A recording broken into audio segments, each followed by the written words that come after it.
Bismillahirrahmanirrahim. Assalamualaikum warahmatullahi wabarakatuh. Alhamdulillahirrabbilalamin. Assalatu wassalamu ala asrafil anbiya'i wa mursalin wa ala alihi wa sahbihi ajma'in amma ba'du.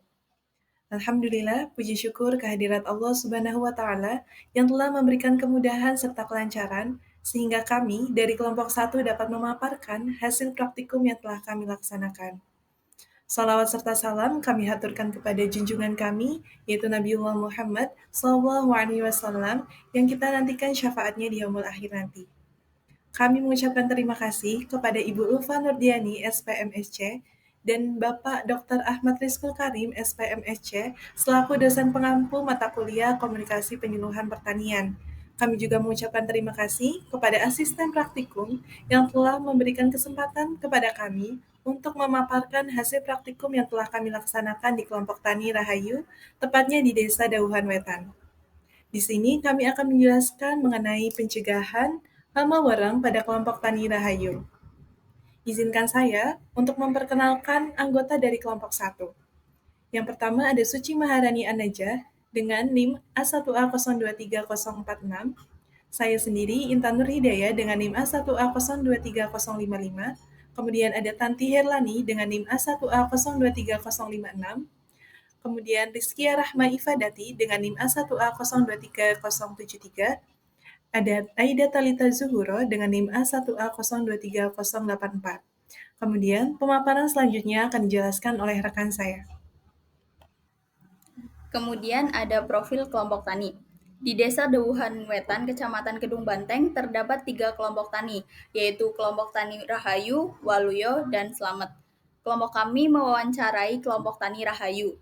Kelompok tani Rahayu diketuai oleh Bapak Salam dengan sekretarisnya Bapak Karso dan bendahara Bapak Nasiwan Hadi Suyanto, dan terdiri dari 72 orang petani dan 18 diantaranya adalah wanita. Sebagian besar usia petani di Poktan ini adalah lebih dari 50 tahun. Kemudian, luas lahan yang digarap oleh Poktan Rahayu adalah 35 hektar, dan dalam proses produksinya, Poktan Rahayu menyewa traktor dengan harga Rp700.000 per hektar. Kemudian untuk pengairannya, Poktan Rahayu memanfaatkan bendungan dari Sungai Logawa. Subsektor yang dikembangkan dari Poktan ini adalah tanaman pangan seperti padi, jagung, ubi, terong, dan cabai. Selanjutnya akan dipaparkan oleh rekan saya. Baik, yang selanjutnya adalah permasalahan utama yang menjadi hambatan bagi para petani di Desa Dauhan Wetan, terkhususnya kelompok Tani Rahayu.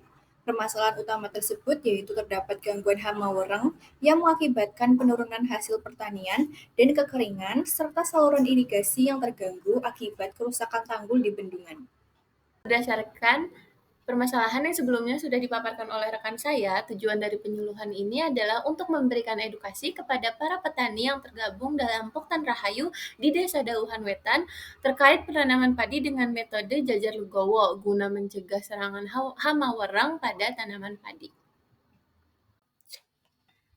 Berdasarkan pemaparan yang sudah disampaikan oleh teman saya Aida, maka solusi yang tepat yang dapat ditawarkan untuk Poktan Rahayu yaitu penggunaan sistem tanam jajar legowo. Di mana sistem tanam jajar legowo ini tuh dapat memberikan manfaat, di antaranya ada memperluas jarak tanam. Yang kedua ada mengurangi ledakan hama wereng, dan yang ketiga ada tanaman dapat tumbuh lebih optimal. Di mana sistem tanam jajar legowo ini menerapkan sistem tanam yang berjarak antar satu tanaman dengan tanaman lain, sehingga ada ruang di antara tanaman tersebut untuk memungkinkan tanaman itu untuk tumbuh lebih seimbang dan juga optimal, sehingga dapat mengurangi ledakan hama wereng. Lalu manfaat yang keempat ada sirkulasi udara dan matahari lebih optimal, di mana di antara tanaman tersebut tuh ada celah yang memungkinkan sirkulasi udara itu sirkulasi udara lebih lancar, dan juga matahari itu dapat diserap lebih maksimal. Sehingga manfaat yang kelima ada dapat menekan kelembapan, di mana sinar matahari yang masuk itu dapat menekan kelembapan di lahan tersebut. Baik, alat dan bahan yang digunakan untuk sistem tanam jajar legowo. Alat yang digunakan yang pertama, alat garis tanam seperti kayu ataupun bambu. Kemudian ada patok. yang ketiga meteran, dan yang keempat alat penyiraman. Alat garis tanam digunakan untuk membuat garis tanam di sawah. Alat ini dapat berupa kayu, bambu, atau bahan lainnya yang tersedia. Kemudian, patok digunakan untuk menandai ujung-ujung dari garis tanam.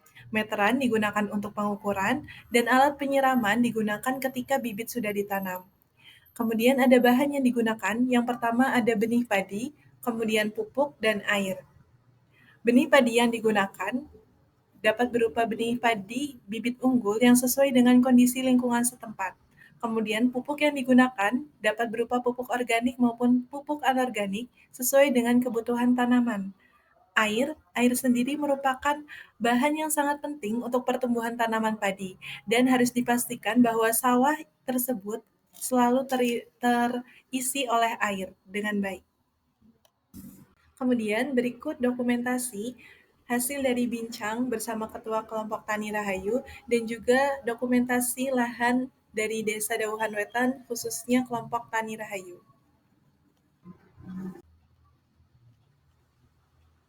Demikian pemaparan yang dapat kelompok kami sampaikan. Terima kasih atas perhatiannya. Kurang lebihnya kami memohon maaf. Wassalamualaikum warahmatullahi wabarakatuh.